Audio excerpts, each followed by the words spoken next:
ലൈംഗികാരോപണ നിർബന്ധിത ഗർഭഛിദ്ര പരാതിയിലുള്ള ആളുടെ പേര് തന്നെയല്ലേ?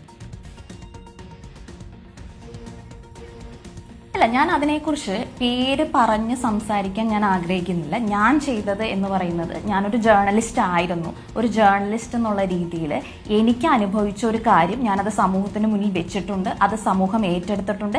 എനിക്ക് ആരെയും പേരെടുത്ത് പറയാനോ എനിക്കൊരു നീതി എന്നുള്ളതല്ല ഞാൻ ഉദ്ദേശിച്ചത്. കാരണം എൻ്റെ നീതി ഞാൻ തന്നെ നടപ്പാക്കിയിട്ടുണ്ട്.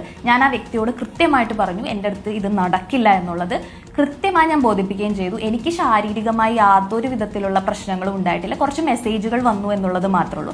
അതിന്റെ പേരിൽ ഞാൻ നിയമ നടപടിക്ക് പോകുന്നില്ല എന്ന് നേരത്തെ തീരുമാനിച്ചതാണ്.